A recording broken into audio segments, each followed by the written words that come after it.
வணக்கம். நம்ம உடம்ப காலத்துக்கும் இளமையா வச்சுக்க ஒரு பழங்கால ரகசியம் இருக்குன்னு சொன்னா நம்புவீங்களா? வாங்க, அந்த ரகசியத்துக்குள்ள கொஞ்சம் ஆழமா போய் பார்க்கலாம். சரி, ஒரு நிமிஷம் கற்பனை பண்ணி பாருங்களே. நீங்க தமிழ்நாட்டுல ஒரு சின்ன கிராமத்துக்கு போறீங்க. அங்க ரொம்ப வயசான ஒருத்தரை பாக்குறீங்க. ஆனா என்ன ஆச்சரியம்னா, அவரு ஒரு சின்ன குழந்தையோட சுறுசுறுப்போட இங்கேயும் அங்கேயும் போயிட்டு வர்றாரு. அவரோட முகத்துல ஒரு தனி தேஜஸ், சருமம் அப்படியே பளபளன்னு இருக்கு. அவங்க கிட்ட பெரிய ஜிம் எல்லாம் கிடையாது. இல்லைன்னா நம்மள மாதிரி சூப்பர் மார்க்கெட் போய் ஹெல்த் ஃபுட் வாங்கவும் இல்ல. அப்போ அவங்களோட இந்த அசாத்தியமான ஆரோக்கியத்துக்கு பின்னாடி என்னதான் ரகசியம் இருக்கு?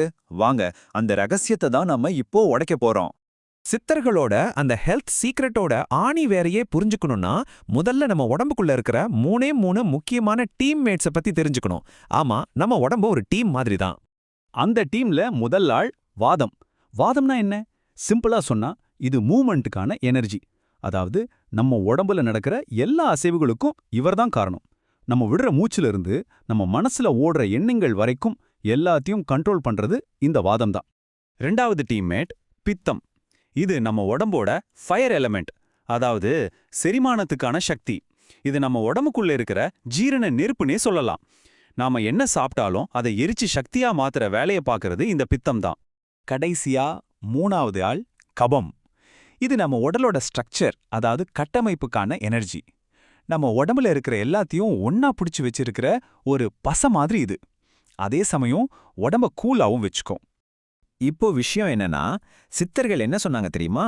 இந்த வாதம், பித்தம், கபம், இந்த 3 டீம்மேட்ஸும் எப்போ பேலன்ஸ்டா, அதாவது சமநிலையா இருக்காங்களோ அப்போ நமக்கு நோயே வராதாம். இதுதான் அவங்க ஹெல்த் சிஸ்டத்தோட அஸ்திவாரமே.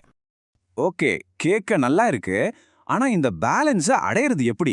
அதுக்கு சித்தர்கள் அவங்களோட ஒரு நாளை எப்படி வாழ்ந்தாங்கன்னு பார்த்தா நமக்கே ஒரு ஐடியா கிடைக்கும். வாங்க, அவங்களோட ஒரு நாள் வாழ்க்கைக்குள்ள ஒரு எட்டு போய் பார்த்துட்டு வருவோம். இங்க பாருங்க, இதுதான் சித்தர்களோட டெய்லி ருட்டீன். ரொம்ப சிம்பிள். காலையில பிரம்ம முகூர்த்தம்னு சொல்ற சூரிய உதயத்துக்கு முன்னாடியே எந்திரிச்சிடுவாங்க.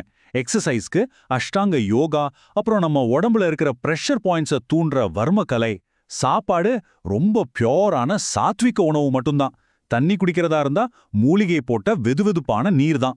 கடைசியா சீக்கிரமா தூங்கிடுவாங்க. அதுவும் இடது பக்கம் உருக்கல்ச்சி படுப்பாங்க. ஒவ்வொரு விஷயத்துக்கும் ஒரு காரணம் இருக்கு. சரி, அவங்க வாழ்க்கை முறை இப்படி இருக்கு, நம்ம வாழ்க்கை முறை எப்படி இருக்கு? வாங்க, நம்மளோட மாடர்ன் பழக்கங்களையும் சித்தர்களோட பழங்கால பழக்கங்களையும் ஒப்பிட்டு பார்க்கலாம். அப்போதான் நமக்கே புரியும் நாம எங்க தப்பு பண்றோன்னு. முதல்ல சாப்பாடு விஷயம். நம்ம பழக்கம் என்ன? வயிறு ஃபுல்லா இருக்கப்புறம் முட்டை சாப்பிடுறது. ஆனா சித்தர்களோட கணக்கு வேற.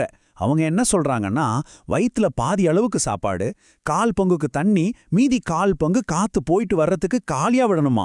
அப்போதான் ஜீரணமே ஒழுங்கா நடக்கும்னு சொல்றாங்க. அடுத்து தண்ணி.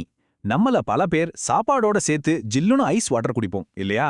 ஆனா சித்தர்கள் சொல்றது அதுக்கு நேர் எதிர். சாப்பிட்டு ஒரு 1/2 மணி நேரம் கழிச்சு வெதுவெதுப்பான தண்ணி குடிக்கணுமா. ஏன் தெரியுமா? அந்த ஜில்லு தண்ணி நம்ம உடம்புல இருக்கிற அந்த ஜீரண நெருப்பை அப்படியே அணைச்சிருமாம். அப்புறம் எப்படி சாப்பாடு செரிக்கும்? அடுத்து எக்ஸசைஸ். நம்மளோட குறிக்கோள் என்ன? ஜிம்முக்கு போய் வெளிப்பக்கமா மசில்ஸை பெருசா காட்டுறது. ஆனா சித்தர்களோட ஃபோக்கஸ் வேற. அவங்க யோகா மூலமா உடம்புக்குள்ள இருக்கிற உறுப்புகளை பலப்படுத்துறாங்க, நுரையீரலோட கொள்ளளவை அதிகப்படுத்துறாங்க. அவங்கள பொறுத்த வரைக்கும் இதுதான் உண்மையான ஸ்டாமினா. சித்தர்கள் சொன்ன இந்த லாஜிக்கை நாம இன்னைக்கு இருக்கிற டெக்னாலஜி மொழியில சொன்னா எப்படி இருக்கும்? இங்க பாருங்க, ஒரு சிம்பிளான கோடிங் மாதிரி யோசிப்போம். வயிறு 75% கம்மியா நிரம்பியிருந்தா அண்ட் காலையில 6 மணிக்கு முன்னாடி எந்திரிச்சா result body is in balance. பாத்தீங்களா, அவங்களோட தத்துவம் எவ்வளவு எளிமையான ஆனா பவர்ஃபுல்லான ஒரு லாஜிக்ல இயங்குதுன்னு. ஓகே, இவ்வளவு தூரம் பேசிட்டோம்.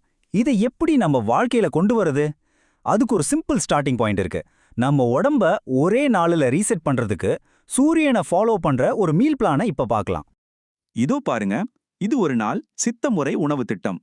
காலை 5 மணிக்கு செம்பு பாத்திரத்துல வச்ச தண்ணி, இது உடம்புல இருக்கிற நச்சுகளை வெளியேற்றும்.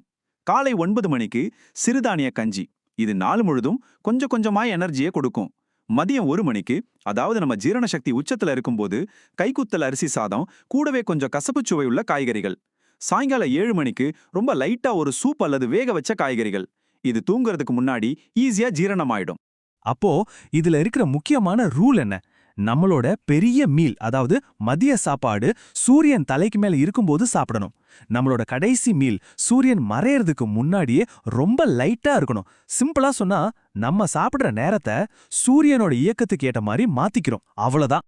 சித்தர்களோட மொத்த தத்துவத்தையும் ஒரே வரியில சுருக்கமா சொல்லணும்னா அது இதுதான். பசிச்சா மட்டும் சாப்பிடு, காத்து மாதிரி வேகமா இயங்கு, உன்னோட கிச்சனை ஒரு பார்மசி மாதிரி பாரு. யோசிச்சு பாருங்க, இந்த ஒரு வாக்கியத்துல எவ்ளோ பெரிய அர்த்தம் இருக்குன்னு. சரி, இவ்வளவு விஷயங்கள் பார்த்தாச்சு. இப்போ கேள்வி உங்களுக்கு தான். நாளைக்கு காலையில இருந்து இதுல இருக்கிற ஏதாவது ஒரு பழங்கால பழக்கத்தை நீங்க முயற்சி செஞ்சு பார்க்க போறீங்களா? அது எதுவா இருக்கும்? சின்னதா ஒரு ஸ்டெப் எடுத்து வச்சு பாருங்க. அது உங்க வாழ்க்கையில பெரிய மாற்றத்தை கொண்டு வரலாம்.